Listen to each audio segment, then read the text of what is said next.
Yes, अब अपन देखेंगे rule number 42।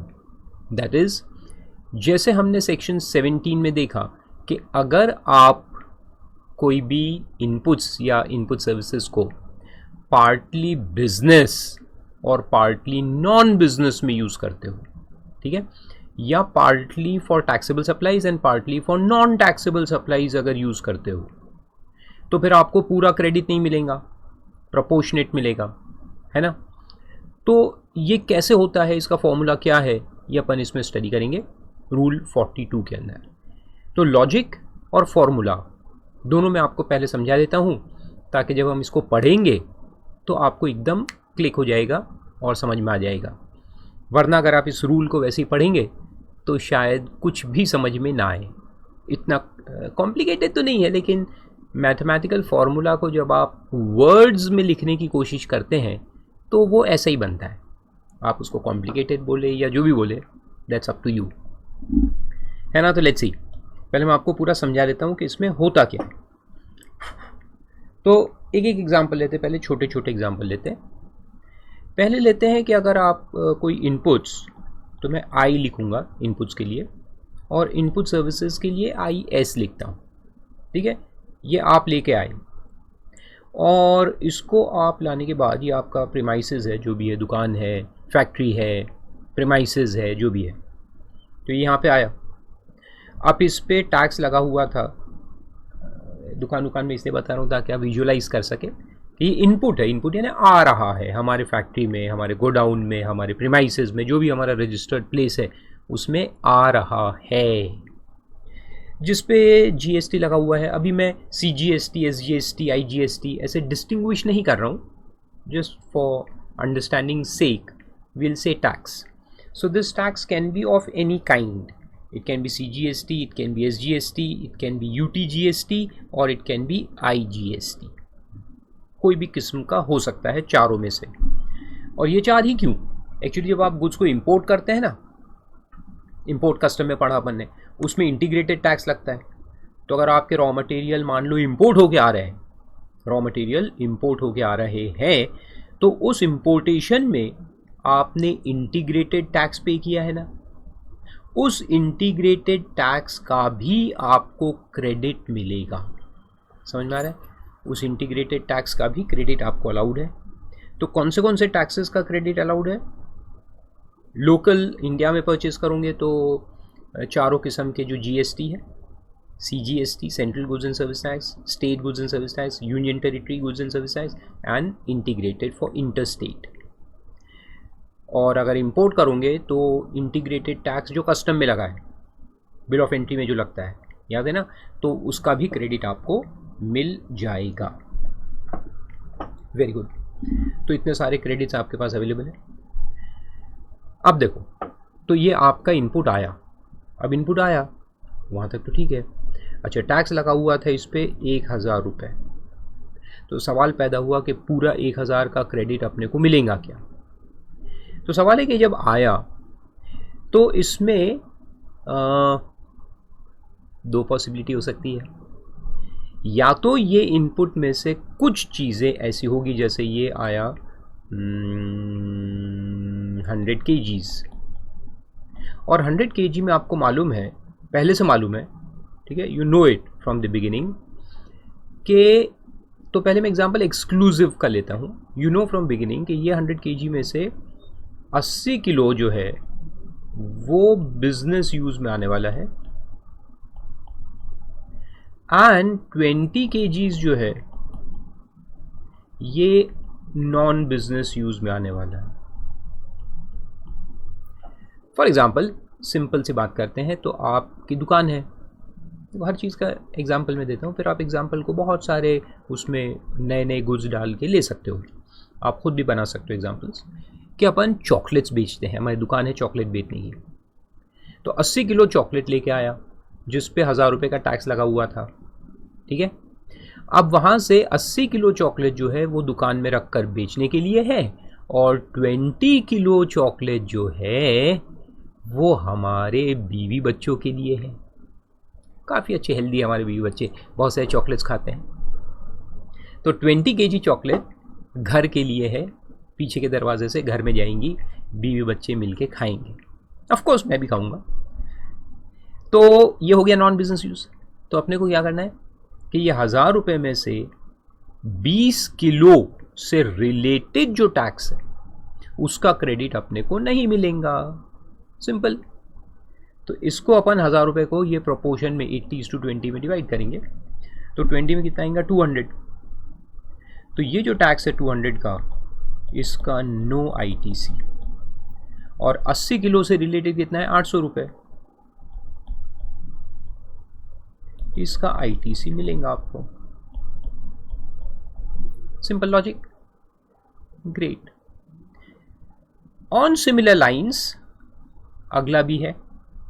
अगला क्या है कि ये इनपुट या इनपुट सर्विस आपके पास आए जिसके ऊपर टैक्स लगा हुआ था 1000 रुपये, और इसको ला करके ये आपका बिजनेस प्रीमाइसेस है, इसके अंदर ही आएगा। और मान लो फुल्ली बिजनेस यूज है, लेकिन आपके दो आउटपुट है। आउटवर्ड सप्लाई दो किस्म के हैं।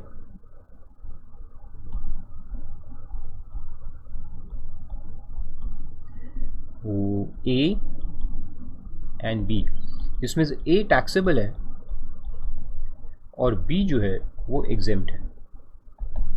B जो है वो एग्जेम्प्ट है। तो ये आपका जो आ रहा है इसको अपन देखेंगे कि भैया अपने को मालूम है क्या रिसीट के टाइम पे ही, हाँ ये जब रिसीट होता है, डू वी नो कि how much is coming for A and which input is coming for B।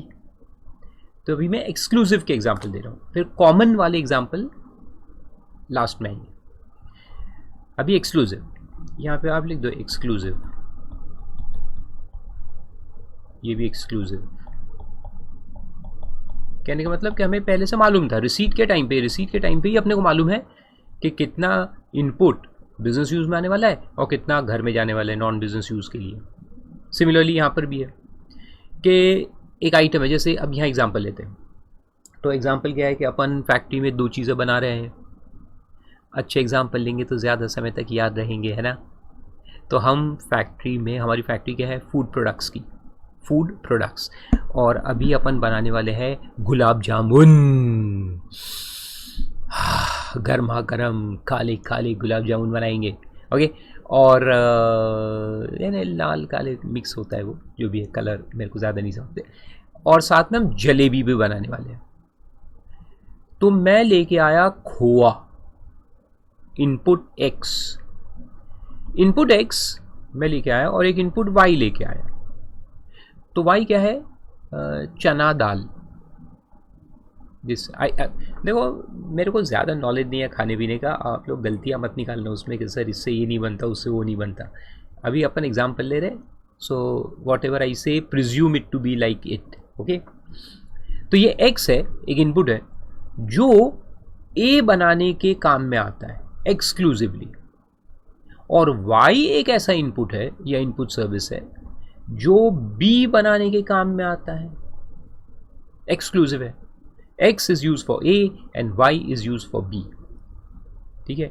तो सिंपल सी चीज़ है, कोई भी बच्चा भी इसका आंसर दे सकता है कि X के ऊपर जो टैक्स लग के आएगा उसका ITC मिलेगा, क्योंकि वो टैक्सेबल गुड्स बनाने के काम में आने वाला है ना। और Y पे जो लग के आएगा टैक्स, उसका अपने को ITC नहीं मिलेगा। Simple is that. कोई तकलीफ है आपको?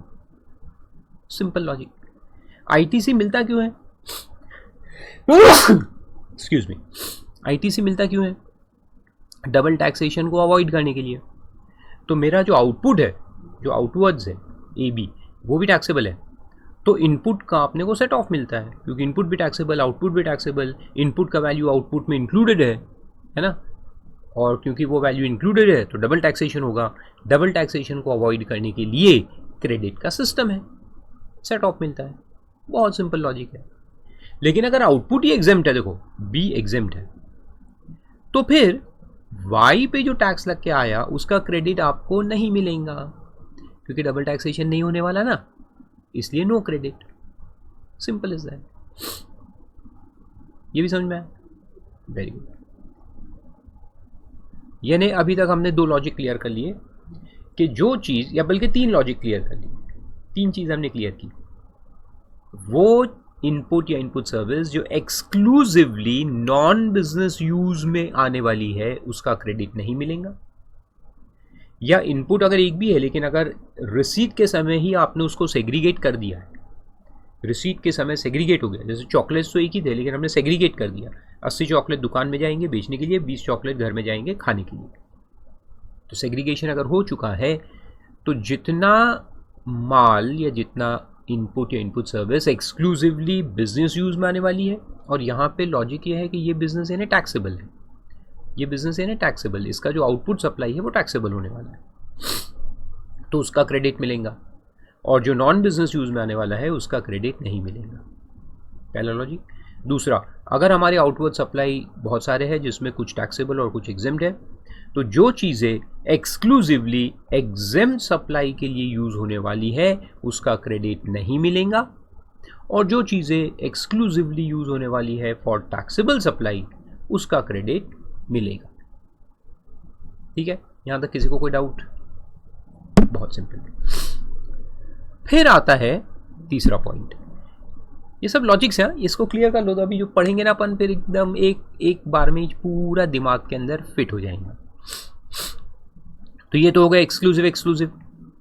अब तीसरा है common. Common inputs and input services, जो जब हमारे फैक्ट्री में आ रहे हैं तो हमें नहीं मालूम कि ये कहाँ यूज़ होने वाले हैं, वी डोंट नो कि कहाँ यूज़ होगा, तो ये हो गया कॉमन। अब ये कॉमन में मान लो कि टैक्स लग के आया था 2000 रुपये, तो ये कॉमन वाला हो गया। तो अपन क्या करेंगे, क्योंकि अपने को नहीं मालूम और अपन तीनों काम कर रहे इधर, इसमें से कुछ नॉन बिजनेस यूज़ में भी जाएगा, कुछ टैक्सेबल सप्लाई के लिए भी यूज़ होगा, और कुछ नॉन टैक्सेबल सप्लाई के लिए भी यूज़ होगा। ठीक है, तो कुछ अपना नॉन बिजनेस यूज़ भी है। तो ये कॉमन वाले कैसे कि जैसे अपन, मैंने कहा ना गुलाब जामुन और जलेबी बना रहे हैं, तो ये इनपुट ले लेते हैं अपन शुगर, शक्कर। तो शुगर जो हमारे फैक्ट्री में आएंगी वो थोड़ी बहुत तो बीबी भी लेके जाएंगे घर में चाय वाय बनाने के लिए, थोड़ी बहुत से गुलाब जामुन बनेंगे और थोड़ी शक्कर जलेबी में भी जाएंगी।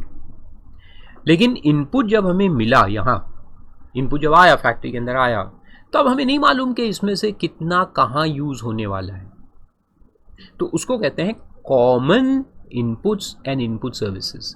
इनपुट सर्विस का भी एक एग्जांपल ले लो, ऑडिटर सर्विस। सीए का बिल आया, अभी तो सीए का बिल आया तो सीए ने कितना काम गुलाब जामुन के लिए किया और कितना जलेबी के लिए किया, ये थोड़ी डिवाइड हो सकता है या डिफाइन हो सकता है क्या? नहीं, कि उसने कितना ऑडिट का काम जलेबी के लिए किया और कितना ऑडिट का काम नहीं हो सकता ना। तो इसको कहते हैं कॉमन इनपुट सर्विसेज, या कॉर्पोरेट लेवल की कोई सर्विसेज है, they are common. Factory cleaning service, common service, cannot be identified with one of the products, any one product, तो उसको कॉमन कहते हैं। अब ये जो कॉमन है इसका क्या करेंगे अपन कि फुल क्रेडिट पहले अवेल कर लेंगे, फुल आईटीसी अपन ले लेंगे 2000 रुपये का, और इस तरह से पूरे महीने में, क्योंकि अपना मंथ अगर अपना टैक्स पीरियड है, मान लो टैक्स पीरियड यानी जितने पीरियड का अपने को टैक्स भरना पड़ता है, नॉर्मली मंथ ही होता है, कुछ केसेस में स्मॉल जो डीलर्स हैं उनके लिए क्वार्टरली भी है, तो इसको कहते हैं अपन मंथ या क्वार्टर, यानी कि टैक्स पीरियड, जिस पीरियड का टैक्स आपको एक साथ पे करने का है गवर्नमेंट को, उसको कहते हैं टैक्स पीरियड।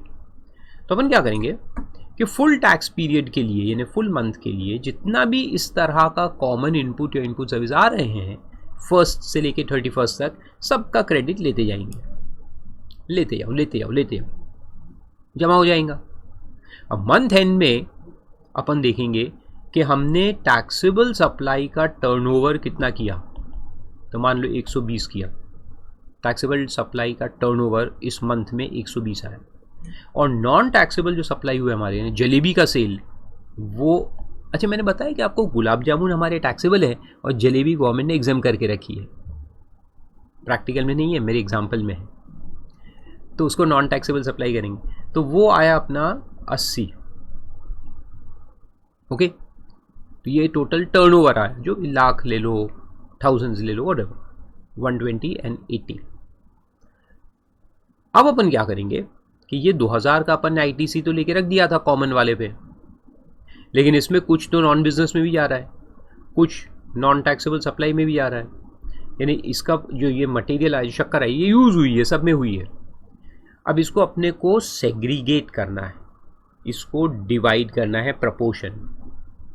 तो गवर्नमेंट ने क्या बोला है, जो रूल में अपन देखेंगे कि नॉन बिजनेस में कितना गया, इसका अपने को कोई वैल्यू तो मिलेगा नहीं, कैसे निकालोगे, कुछ समझ में नहीं आएगा। तो बोला है कि इसका आप एक काम करो, अज्यूम कर लो 5%,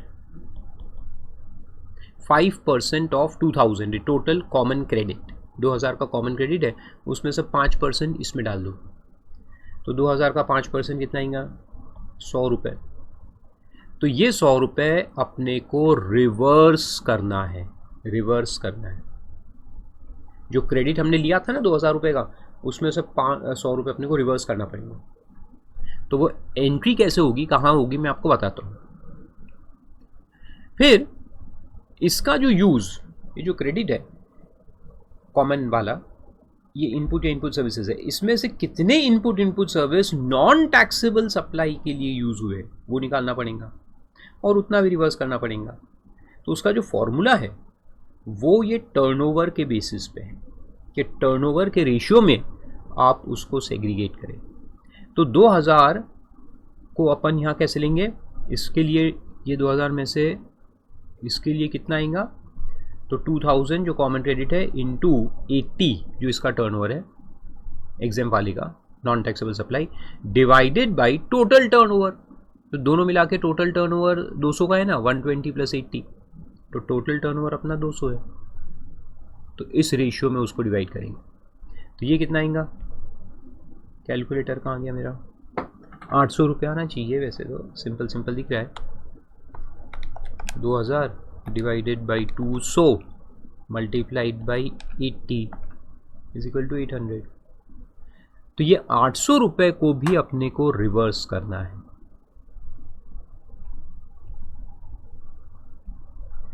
तो ये दो अमाउंट अपने को रिवर्स करने हैं, 800 और उसके अलावा 100, यानी टोटल 900 का रिवर्सल होगा। समझ में, इसको रिवर्सल ऑफ क्रेडिट कहते हैं। तो ये क्रेडिट लेना कहाँ है और रिवर्स कैसे करना है मैं आपको समझा। ये क्रेडिट जो अपन लेते हैं, जब इनपुट सर्विसेज हमारे पास आते हैं, तो ये पूरे एंट्रीज कहाँ पे होते हैं, इलेक्ट्रॉनिक क्रेडिट लेजर के अंदर। तो इलेक्ट्रॉनिक क्रेडिट लेजर में क्रेडिट करके अपन ने रखा है ITC availed, input tax credit availed जो अपन कहते हैं ना इनपुट्स या इनपुट सर्विसेज के ऊपर, वो होता है क्रेडिट। तो 2000 क्रेडिट होके रखा है, और अब ये रिवर्स जो करना है 900 रुपये, तो रिवर्सल कैसे होगा, बाय डेबिटिंग, तो उसको डेबिट कर देंगे। तो रिवर्सल ऑफ क्रेडिट यानी इलेक्ट्रॉनिक क्रेडिट लेजर में डेबिट एंट्री मार दो 900 रुपये, यानी उतना क्रेडिट जो है वो कम हो जाएगा। फिर जो बैलेंस बचेगा वो आपको अवेलेबल रहेगा। तो इसमें जो बैलेंस है अभी ये माइनस करके वो आएगा 1100, तो ये अवेलेबल रहेगा फिर किसके लिए, ये जो टैक्सेबल सप्लाई अपन निकाल रहे हैं ना 120 का, उसमें जो भी टैक्स वैक्स आएगा वो फिर अपन यहाँ से पे कर सकते हैं 1100 में से। Understood, very good. अभी क्या पूरा ही समझ में आ गया आपको, रूल ही समझ गया एक साथ। अब वो जो हम पढ़ेंगे पूरा टेक्स्ट वो भूल भी गए चलेगा ये, लेकिन ये जो लॉजिक समझ में आ गया, तो इस हिसाब से आप एग्जाम में कैलकुलेशन कर सकते हो और आपका आंसर एकदम सही आएगा।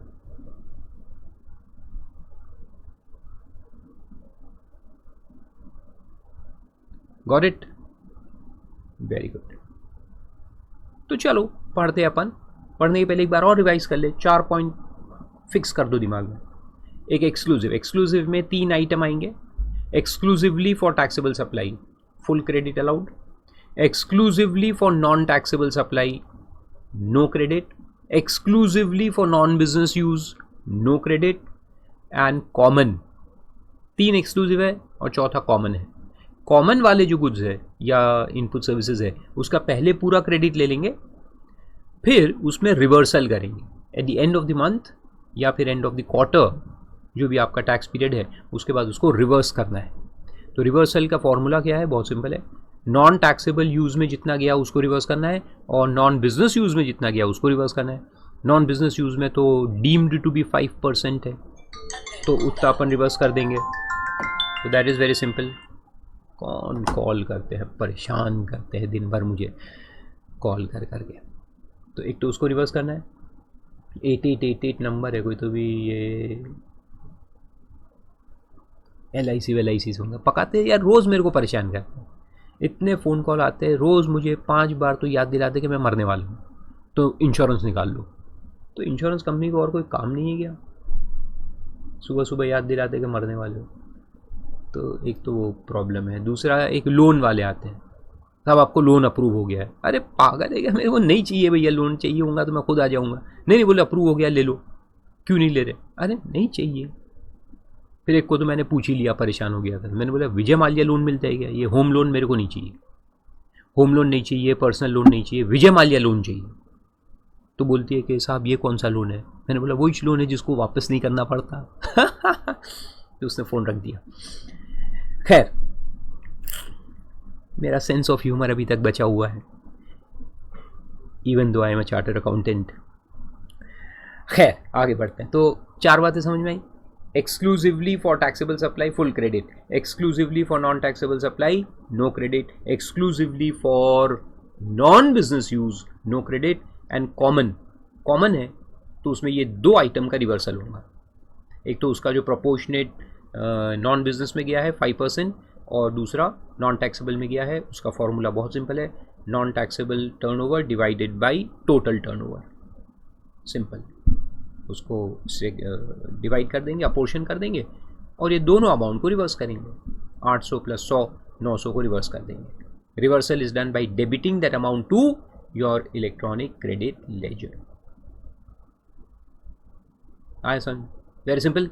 चलो तो अब अपन पढ़ते हैं rule number 42। The input tax credit in respect of inputs और इनपुट सर्विसेज विच अट्रैक्ट। अच्छा, और एक समझा दूं क्या बीच में? 3 एक्सक्लूसिव और एक कॉमन, ये तो समझा दिया। एक और है, और वो जो अपन ने लास्ट लेक्चर में पढ़े थे ना 17.5 में, 17 सबसेक्शन 5 में एक पॉइंट था ना, क्या था? Blocked credit. तो अगर कोई इनपुट ऐसा आ रहा है जिसका क्रेडिट ब्लॉक्ड है, तो ऑब्वियस है कि उसका क्रेडिट तो अपने को मिलेगा ही नहीं, है ना। फिर उसका यूज़ कहीं भी हो, चाहे टैक्सेबल में हो, नॉन टैक्सेबल में, कहीं भी हो, उसका क्रेडिट तो मिलने का ही नहीं, है ना। तो वो भी एक पॉइंट याद रखो जो ये रूल में आएगा। So let's see.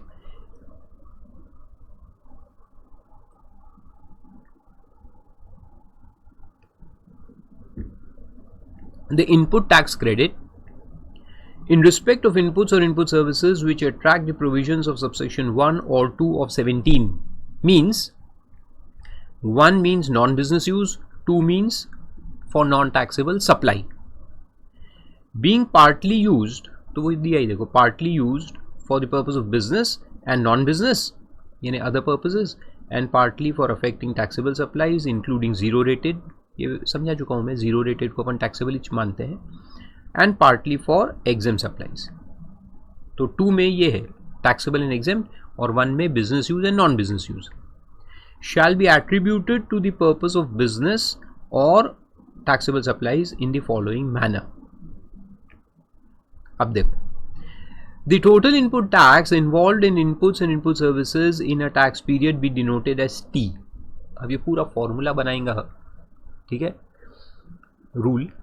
तो टोटल जो आएंगे सारे इनपुट्स ले लो, all inputs put together and input services, चाहे वो टैक्सेबल सप्लाई के लिए हो, चाहे नॉन टैक्सेबल के लिए हो, चाहे नॉन बिजनेस यूज के लिए हो, चाहे ब्लॉक्ड वाले हो, सब को इकट्ठा कर लो, उसको बोलेंगे T. Total credit is T. Credit नहीं, total input tax which we have paid during this month on inputs and input services, that will be called as T. फिर आगे बढ़ते हैं।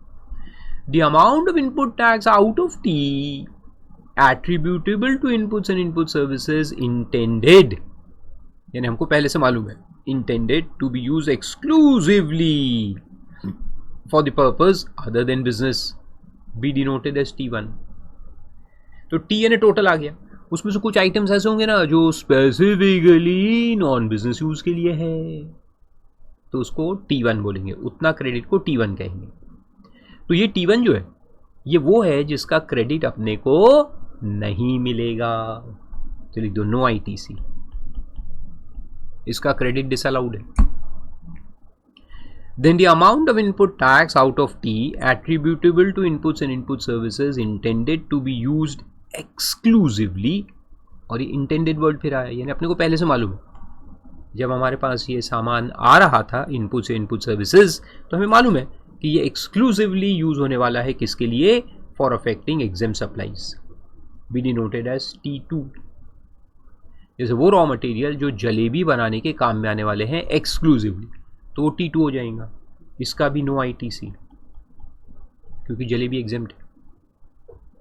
Then the input the amount of input tax out of T in respect of which inputs and input services on which credit is not available in terms of 17(5) यानी blocked credit. तो इसमें से ऐसे भी कुछ आइटम्स होंगे ना जो ब्लॉक क्रेडिट में आते हैं, लाइक मोटर कार एक्सेट्रा, तो नो आईटीसी. तो ये तीन ऐसी चीजें हैं जिसका आईटीसी आपको मिलेगा ही नहीं, you can not take credit. ठीक है, you can not take credit, यानी ये हमारे इलेक्ट्रॉनिक क्रेडिट लेजर में क्रेडिट होगा ही नहीं. समझ में आ रहा है, it will not be credited to electronic credit ledger. तीन आइटम है, exclusively for non business use, exclusively for exempt supplies and blocked credits. तो ये तीन आइटम ऐसे हैं जिसका क्रेडिट अपन इलेक्ट्रॉनिक क्रेडिट लेजर में नहीं लेंगे. ओके, ये बाहर हो गए. अब ये बाहर हो गए, फिर जो बचे हुए हैं उनको अपन C1 कहेंगे.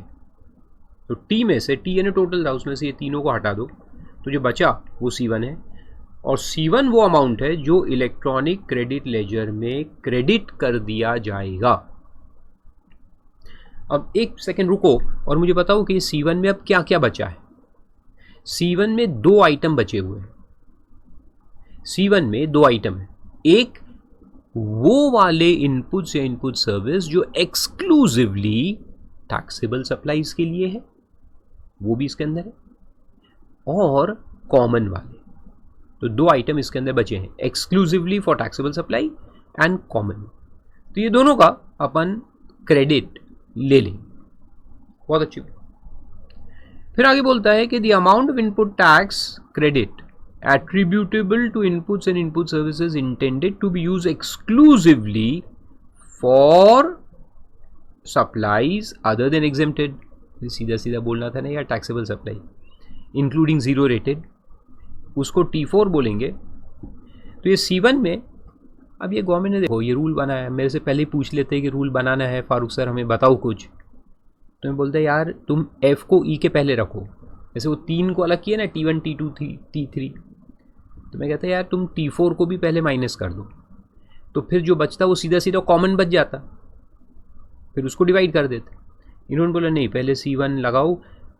तो उसमें दो आइटम आए. C1 includes two things. C1 में दो चीज़ें हैं, exclusively for taxable supply and common. दो आइटम है इसके अंदर कॉमन वाले. तो अब उसमें बोलता है कि इसके अंदर अब C1 में जो एक्सक्लूसिव है उसको T4 बोलो, फिर वो T4 को भी माइनस करो, तो बचेगा C2. तो जो C2 है वो कॉमन वाला है. यानी मैं अगर यहाँ पे ही इसको लिख दूँ तो कैसे है कि इसमें ये T4 है और ये C2 है. तो C1 जो है, C1 consist of T4 plus C2. तो उसमें जो T4 है वो पहले अपन हटा देंगे, और T4 जो है उसका फुल क्रेडिट अलाउड है, इसमें कोई रिवर्सल नहीं है, फुल आईटीसी अलाउड. ठीक है. अब इसमें एक एक्सप्लेनेशन है जो आप देख रहे हो स्क्रीन पे कटा हुआ है, तो आप अपने बुक में भी उसको काट दो ये रियल एस्टेट पे जो जीएसटी है उससे रिलेटेड है, लेकिन ये इंस्टीट्यूट ने कहा है, माई बाप जो है आपका इंस्टीट्यूट, उसने कहा है कि ये कोर्स में नहीं है। तो ऐसा नहीं है कि ये डिलीट हुआ है, ये बिल्कुल है, लॉ में है, नॉट इन कोर्स। तो बहुत ही अच्छी बात है ना। चलो फिर आगे चलते। जी पॉइंट, जी में लिखता है कि T1, T2, T3 and T4 ये चारों आइटम जो है amounts shall be determined and declared by the registered person at the invoice level in form GSTR2। GSTR2 में जो सारे इन्वॉइसेस अपन डिस्क्लोज करते हैं ना, इनपुट के जितने इन्वॉइसेस हमारे इनपुट के परचेजेस पूरे इन्वॉइस वाइज रहते हैं, तो उसके अंदर ये अपन डिस्क्लोज कर देंगे कि ये वाला इन्वॉइस जो है इसमें जो आइटम्स है ये एक्सक्लूसिवली फॉर टैक्सेबल सप्लाई है, यानी ये T4 है। ये वाला जो इन्वॉइस है ये T1 है, ये वाला इन्वॉइस है T2 है, या जो भी है। तो ये जो T1, T2, T3, T4 ये एक्सक्लूसिव वाले हैं, और एक ब्लॉक वाला है, 3 एक्सक्लूसिव और एक ब्लॉक। तो ये अमाउंट्स को अपन आइडेंटिफाई कर लेंगे इनपुट स्टेज पे ही, यानी इनवॉइस स्टेज पे ही उसको आइडेंटिफाई करके जो GSTR2 फॉर्म है आपका उसमें बता देना है।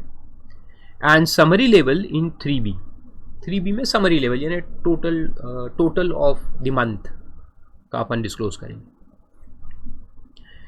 फिर लिखता है कि input tax credit left after attribution, यानी T4 माइनस कर दो, अगर आप C1 में से T4 माइनस करो तो जो बचेगा उसको C2 कहेंगे। ये C2 जो है ये एक्चुअली क्या है, कॉमन यूज वाले जो इनपुट्स है या इनपुट सर्विसेज वो बच गए, उसको कहेंगे अपन C2। अब ये C2 का फिर वो डिवीजन होगा, तो इसमें से 2 रिवर्सल निकलेंगे। तो फिर 2 रिवर्सल कैसे होंगे, देखो आगे दिया है आई में, the amount of input tax attributable towards exempt supplies will be called as D1, जिसको D1 कहते हैं, जिसका रिवर्सल करना है।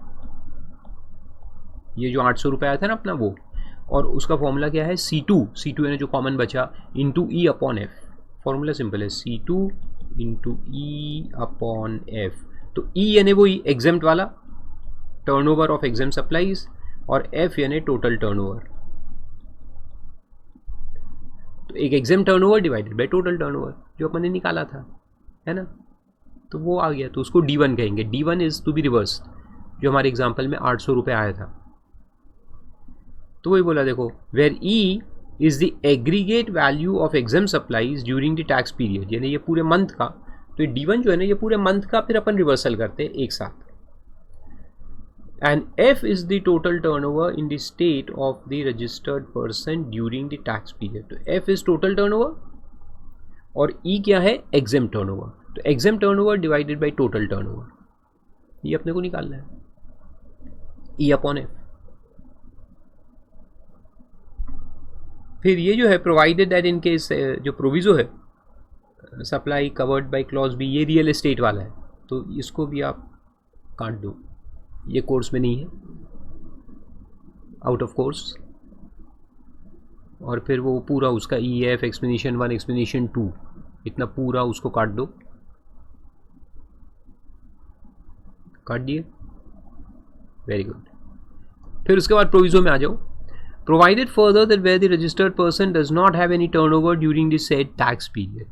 अब ये E अपॉन F के लिए क्या है कि जैसे ये मंथ अपन बात कर रहे हैं जुलाई मंथ की बात कर रहे हैं, तो जुलाई मंथ में E अपॉन F कैसे होगा, जब E और F हो, यानी टर्नओवर अपने पास रहना चाहिए ना एग्जेम्प्ट सप्लाई और टैक्सेबल सप्लाई का। अगर ये टर्नओवर अवेलेबल नहीं है, टर्नओवर के फिगर्स अपने पास नहीं है, तो फिर अपन क्या करेंगे कि पिछले महीने के फिगर्स ले लेंगे, पिछले महीने में E अपॉन F क्या था वो ले लेंगे। अगर करंट मंथ का नहीं मिला तो पिछले मंथ का ले लेंगे, पिछले मंथ का भी नहीं है तो उसके पहले मंथ का लेंगे, ऐसे उसको चलेंगे। लेटेस्ट जो मंथ का अवेलेबल है figures of exempt turnover and total turnover, उसको लेकर के हिसाब किताब करेंगे, यानी कैलकुलेशन करेंगे। तो देखो ये जो प्रपोर्शन निकाल रहे हैं अपन E अपॉन F, ये बहुत ही व्हाट वी कैन से, इसमें अपन ये कहीं नहीं, it's not a very scientific method, it's not a very scientific method. कैसे, देखो मेरे पास 50 कॉमन इनपुट्स है, लेकिन जो इनपुट आउटपुट रेशियो अगर अपन देखें तो वो रियल अपने को डिवाइडिंग मिलेगा, डिवीजन मिलेगा। इनपुट आउटपुट रेशियो अगर अपन निकाले कि भाई ये मेरे पास एक रॉ मटेरियल है जिसका इतना परसेंटेज ये वाले में जाता है, इतना परसेंटेज ये में जाता है, ये मेरे को मालूम रहता है फैक्ट्री वगैरह में। लेकिन खैर जीएसटी तो हज़ारों टाइप के लोगों को लगता है, सिर्फ फैक्ट्री को नहीं लगता ना। सर्विस प्रोवाइडर्स, फारूका क्लासेस के लिए भी है और ट्रेडर्स भी है, और हज़ारों लोग हैं। तो क्या होता है कि हर कॉमन इनपुट जो है उसके अगर प्रोपोर्शन निकालने बैठोगे इनपुट आउटपुट रेशियो से तो वो पॉसिबल नहीं होगा प्रैक्टिकली।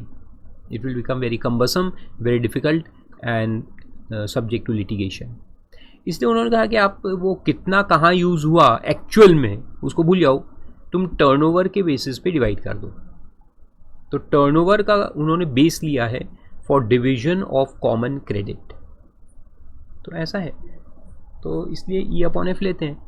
और अगर करंट मंथ का अपने को टर्नओवर अवेलेबल नहीं है, या मान लो ये मंथ में सेल ही नहीं हुआ, तो फिर अपन पिछले महीने के फिगर्स लेकर के उससे कैलकुलेट कर लेंगे।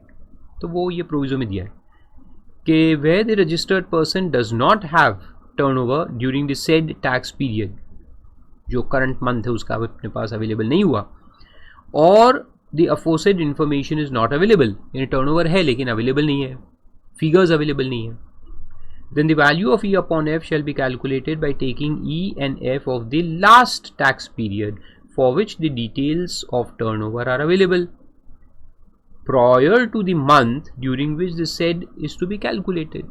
तो अपने को जुलाई का कैलकुलेशन करना था लेकिन नहीं है तो जून का लेंगे, जून नहीं मिला तो मई का लेंगे, मई नहीं मिला तो अप्रैल का लेंगे, जो भी क्लोजेस्ट पास्ट मंथ है उसका लेंगे।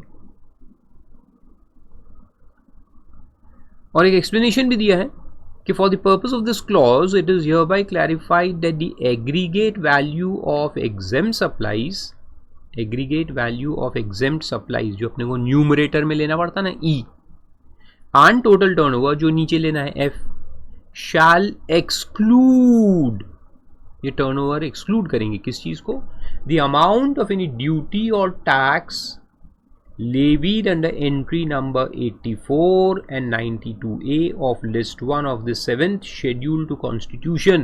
फर्स्ट लेक्चर याद करो मेरा, कॉन्स्टिट्यूशन उसके सब देखे थे मैंने, and entry 51 and 54 of list 2 of the said schedule। अब ये क्या है, देखो सिंपल है, इसको समझाता हूँ मैं, ऐसे नहीं समझेंगे। एक हमारे टैक्सेबल सप्लाईज है, तो टैक्सेबल सप्लाईज में जीएसटी लगेगा, यानी सेल प्राइस जो हमारा होता है प्लस जीएसटी होता है ना। और जो नॉन टैक्सेबल या एग्जेम्प्ट सप्लाईज है तो इसके अंदर एक तो है कि जो कवर्ड बाय जीएसटी है,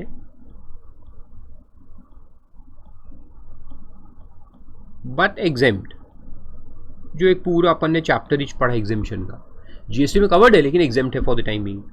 तो इसमें तो सिर्फ सेल प्राइस आएगा, इसमें तो कोई जीएसटी आएगा ही नहीं, सेल प्राइस आएगा, है ना, कोई प्रॉब्लम नहीं। दूसरे वो है कि जो जीएसटी में कवर्ड ही नहीं है, they are covered under central excise, जैसे दारू, एल्कोहलिक लिकर, एल्कोहलिक लिकर पे अभी भी क्या लगता है, स्टेट एक्साइज, सेंट्रल एक्साइज, कोई कोई चीज़ पे सेंट्रल एक्साइज, कोई कोई चीज़ पे स्टेट एक्साइज, एंड वैट यानी ओल्ड लॉज में कवर्ड है, कवर्ड अंडर ओल्ड लॉज। तो कवर्ड अंडर ओल्ड लॉज में फिर क्या होगा कि जैसे कि सेंट्रल एक्साइज, तो वो एंट्री नंबर 84 जो है ना वो सेंट्रल एक्साइज का है। फिर तुम्हारा सर्विस टैक्स वो 92A जो है वो सर्विस टैक्स का है। फिर स्टेट एक्साइज वो शेड्यूल 2 वाले जो है 51, 54, and state VAT, value added tax जो पहले लगता था सेल्स टैक्स के नाम से। तो अगर ये वाले हैं, ये चीज़ें अगर लग रही है तो वहाँ पर अपना टर्नओवर जब हम निकालेंगे तो उसमें सेल प्राइस रहेगा प्लस दीज टैक्सेस तो ये जो टैक्सेस का अमाउंट है, जैसे कि सेल प्राइस 1000 है और उसमें ये 120 रुपये के टैक्स लगे हुए हैं, तो अपन टर्नओवर को कितना गिनेंगे, 1120 के सिर्फ 1000, यानी ये जो टैक्स कंपोनेंट है इसको इंक्लूड करके टर्नओवर निकालना है, न्यूमरेटर डिनोमिनेटर, या इसको एक्सक्लूड करके निकालना है। तो सवाल है एक्सक्लूड करके निकालना है। तो टर्नओवर में सिर्फ ये 1000 रुपये ही जाएंगे, दोनों ई में भी एंड एफ में भी। तो ई एंड एफ दोनों में सिर्फ 1000 रुपये ही लेना है, वो 120 रुपये जो है बाकी टैक्सेस उसको इंक्लूड करके नहीं लेना है। सिमिलरली जो अपना लोकल जो टैक्सेबल सप्लाईज का भी टर्नओवर रहेगा वो सिर्फ ये जो सेल प्राइस है वही लेना है टर्नओवर के अंदर, ये जीएसटी को टर्नओवर में इंक्लूड नहीं करना है। यानी basically all turnovers will be exclusive of taxes. Got it? Simple. फिर वापस आओ,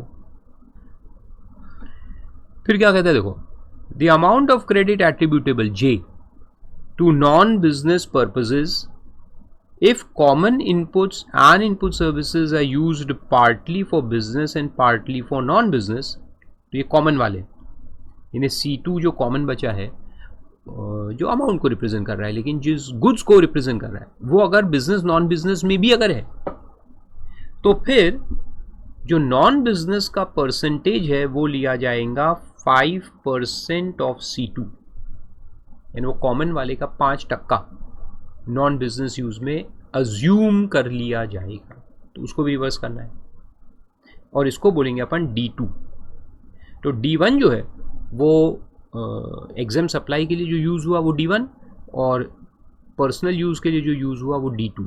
ये वो 100 रुपये जो एग्जाम्पल में हमारे आया था, ये दोनों को भी अपने को रिवर्स करना है। तो 800 और 100 900 को अपने को रिवर्स करना है।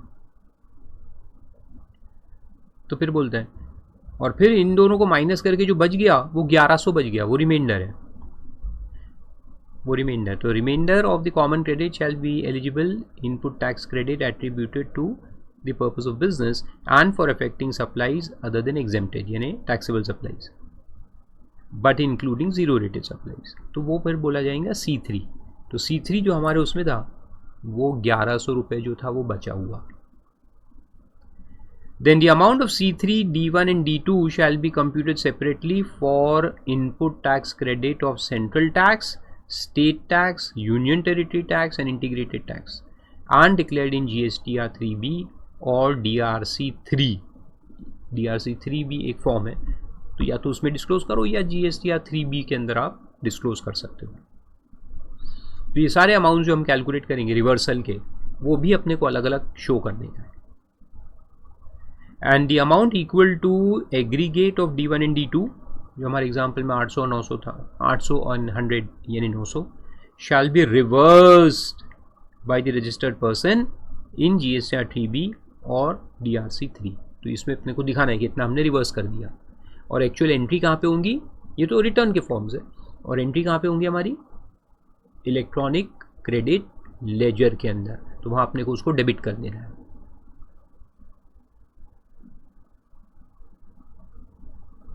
और प्रोविजो में लिखा है, provided that where the amount of input tax relating to inputs और input services used partly for the purpose other than business and partly for affecting exempt supplies has been identified and segregated at the invoice level। अब ये क्या बोल रहा है मैं समझाता हूँ। By the registered person, the same shall be included in T1 and T2 respectively, and the remaining amount shall be included in T4। अब ये क्या बोलता है, देखो ये प्रोविजो जो है ये काम का है, इंटरेस्टिंग है। ये क्या बोल रहा है कि अपन ने यहाँ एग्जाम्पल में देखो क्या देगा, ये जो एग्जाम्पल मैंने आपको बताया 3 चीज़ का, एक्सक्लूसिव था, 2 एक्सक्लूसिव थे। तो एक्सक्लूसिव में क्या होता है कि जब हमारे पास ये आता है, मैंने यहाँ दिखाया ना आपको, ये रिसीट के समय ही हमें मालूम है कि ये नॉन बिजनेस यूज़ में है या नॉन टैक्सेबल में है। तो अगर ऐसा है तो हम उसका क्रेडिट लेते ही नहीं ना, we will not take credit, we will not credit that amount to electronic credit ledger. लेकिन अगर कॉमन वाला है तो कॉमन वाले में अपन क्या करते हैं कि पहले पूरा क्रेडिट ले लेते हैं, लेने के बाद फिर यहाँ जो इतना यूज आया ये मंथ एंड में रिवर्स करते हैं। तो पूरे महीने क्रेडिट लेते जाते हैं कॉमन का, और मंथ एंड में जाके जब हमको टर्नओवर मिल जाएंगे तो उसको रिवर्स करेंगे रिटर्न फाइलिंग के पहले, है ना। तो यहां पे ये प्रोविजो कहता है कि एक काम करो, ठीक है ये कॉमन है, मान लिया कॉमन है, शक्कर आई कॉमन, लेकिन ये इनपुट स्टेज पे अगर आप उसको डिवाइड कर देते हो कि कितनी शक्कर गुलाब जामुन बनाने के लिए है, कितनी शक्कर जलेबी बनाने के लिए है, और कितनी शक्कर वाइफ घर लेके जाएंगी चाय बनाने के लिए। तो अगर इनवॉइस लेवल पे ही हम इसको डिवाइड कर दे, तो इनवॉइस आया 100 किलो शक्कर आई, 100 किलो शक्कर जब आई तो अगर अपन वहीं पर इनपुट के समय ही, रिसीट के समय ही अगर उसको डिवाइड कर दें, तो फिर क्या होगा कि ये जो अमाउंट इधर आएगा प्रोपोर्शनेटली इसको T4 में डाल देंगे, क्योंकि एक्सक्लूसिवली फॉर टैक्सेबल हो गया ना, तो उसका पूरा क्रेडिट ले लेंगे। और यहाँ पे जो आया इसको अपन नॉन बिजनेस को T1 बोल देंगे, और exclusively for non taxable supply को T2 बोल देंगे। तो T1, T2, T4 पहले डिवाइड कर देंगे, और T1, T2 का क्रेडिट नहीं लेंगे, T4 का क्रेडिट ले लेंगे, सिंपल। तो फिर वहाँ क्या होगा कि मंथ एंड में आपको रिवर्सल की ज़रूरत नहीं पड़ेगी। You will not have to reverse anything. लिया ही नहीं तो रिवर्स क्या करने का। तो दोनों ऑल्टरनेटिव है, या तो पहले पूरा ले लो फिर मंथ एंड में रिवर्स करो, या फिर जब रिसीट होगा कॉमन गुड्स का उसी समय आप उसको डिवाइड कर दो और उतना ही लो जितना लेने का है, बस T4 को ले लो, T1, T2 को अवॉइड कर दो। तो ऐसा वो प्रोविजो कहता है। और उसके बाद सबसेक्शन 2 है, सब रूल 2। लेकिन उसके पहले पानी का ब्रेक हो जाए।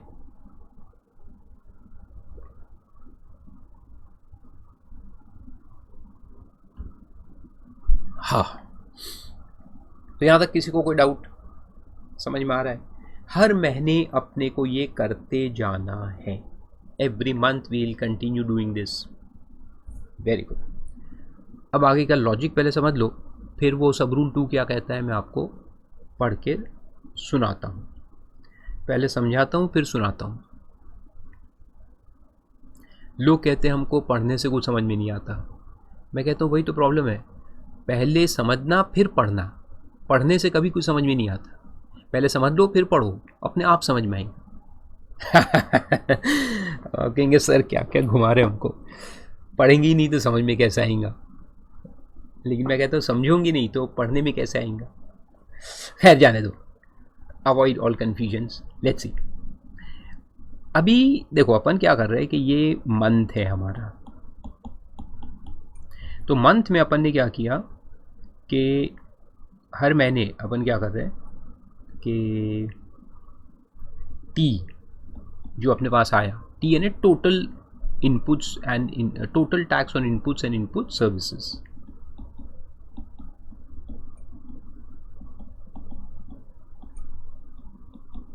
इनपुट सर्विसेज, ठीक है। इसमें से अपन ने T1 नॉन बिजनेस यूज, फिर T2 for exempt supplies and T3 blocked credit. इतनों को हटा दिया, ये हट गया। तो इसका अपन ने क्या किया, no ITC taken, no credit taken, ठीक है, नो क्रेडिट अवेल्ड। फिर जो बच गया वो है C1। C1 जो है उसका अपन ने क्रेडिट ले लिया, ठीक है। फिर उसमें से जो T4 था एक्सक्लूसिवली फॉर टैक्सेबल सप्लाईज, उसको तो हमने हटा दिया यानी कि वो तो मिलना ही है, वो हटा दिया। फिर जो बैलेंस बचा वो C2 था। C2 जो है वो कॉमन है, common inputs and input services. ये जो common inputs and input services है इसको फिर अपन ने सेग्रीगेट किया, ठीक है। तो इसमें से अपन ने निकाला D1, D2 एंड C3। तो D1 जो है वो है प्रोपोर्शनेट फॉर एग्जाम सप्लाईज,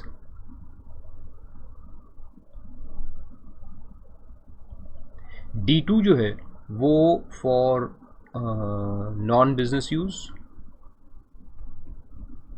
5% जो एज्यूम किया, 5% ऑफ C2, और ये जो है इसको अपन ने E/F में डाला, C2 इंटू E/F के फॉर्मूला से निकाला। D2 जो है वो अपन ने 5% एज्यूम कर लिया, और C3 जो है ये बच गया फॉर टैक्सेबल सप्लाईज।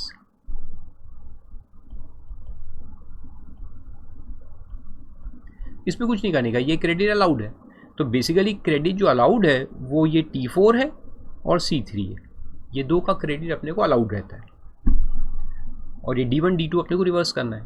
तो ये जो रिवर्सल का कैलकुलेशन है, खास करके ये E/F, ये अपन ने ऑन मंथली टर्नओवर निकाला है, ठीक है। मंथली टर्नओवर निकाला ना अपन ने, और D2 जो है उसको टर्नओवर बेस पे नहीं है, वो तो 5% है, तो वो तो ठीक है, लेकिन ये मंथली टर्नओवर पे निकाला। तो अब गवर्नमेंट क्या कह रहा है, गवर्नमेंट कहता है कि ये मंथली टर्नओवर पे तो आप निकालो और हर महीने रिवर्स करो, लेकिन जब साल खत्म होगा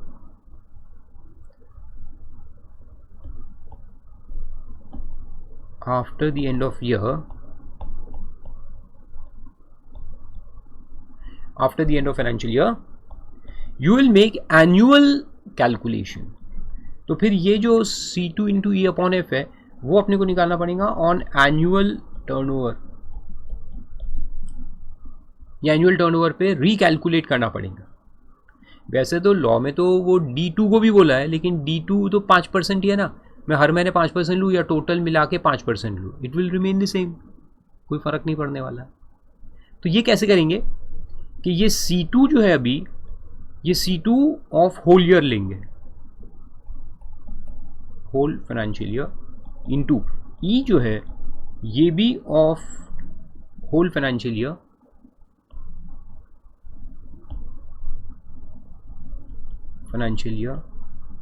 अरे यार FA क्यों लिखा, FY, मंथ की जगह पूरे फाइनेंशियल ईयर का लेंगे, और FB जो है वो पूरे फाइनेंशियल ईयर का लेंगे। तो C2 कहाँ से मिलेंगे, 12 महीने का टोटल मार देंगे, हर महीने का अपने को अवेलेबल है, GSTR 3B में दिखता रहेगा, तो उसका टोटल ले लेंगे, उसको फिर E।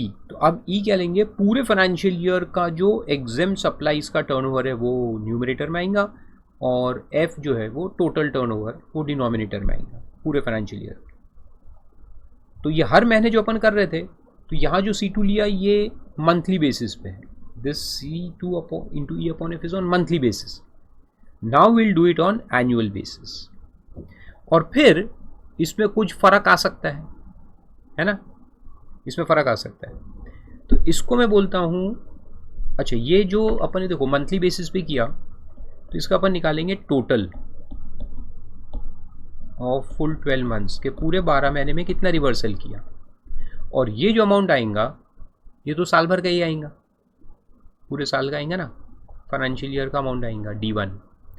अब ये दोनों को कंपेयर करेंगे कि अपन ने एक्चुअल में कितना किया और कितना करना चाहिए। तो ये जो है ये करना चाहिए, और वो जो हमने किया, तो दोनों में डिफरेंस जो आएगा उसको एडजस्ट करेंगे। तो कैसे कि जो एनुअल कैलकुलेशन है, एनुअल D1 प्लस D2, हालांकि D2 में फ़र्क नहीं आने वाला मुझे मालूम है, अगर आ गया 90,000, ठीक है, और जो मंथली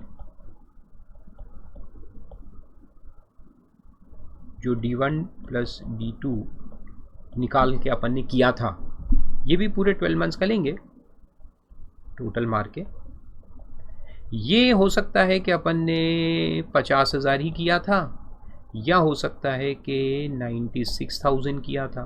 दो पॉसिबिलिटीज़ है। एनुअल 90,000 आया, लेकिन मंथली जो किया था वो हो सकता है 50 या हो सकता है 96।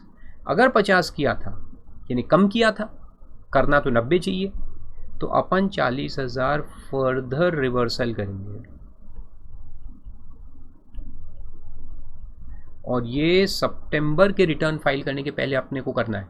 तो साल तो मार्च में ख़त्म हो गया, फिर आपके पास टाइम है अप्रैल मई जून जुलाई अगस्त सितंबर, 6 महीने का टाइम है। वो 6 महीने में ये रिकन्सिलिएशन करने का है। सितंबर का रिटर्न फाइल करने के पहले ये रिवर्सल हो जाना चाहिए। और अगर 96 कर दिया था यानी ज़्यादा कर दिया था, हाँ, इसको कंपेयर करना है ना, 90 एंड 50 एंड 90 विद 96, ज़्यादा कर दिया था तो जो 6,000 रुपये ज़्यादा कर दिया था उसको आप क्रेडिट अवेल कर लो,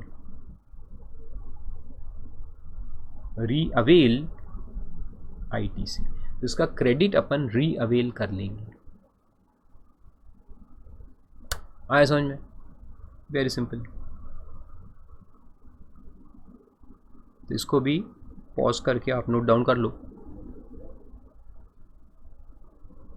इंटरेस्टिंग चार्ट है ये भी। अच्छा, मैं आधा आधा आपको बताता हूँ, तो पहले इतना लिख लो आप पॉज करके, पॉज करके इतना लिखो, और फिर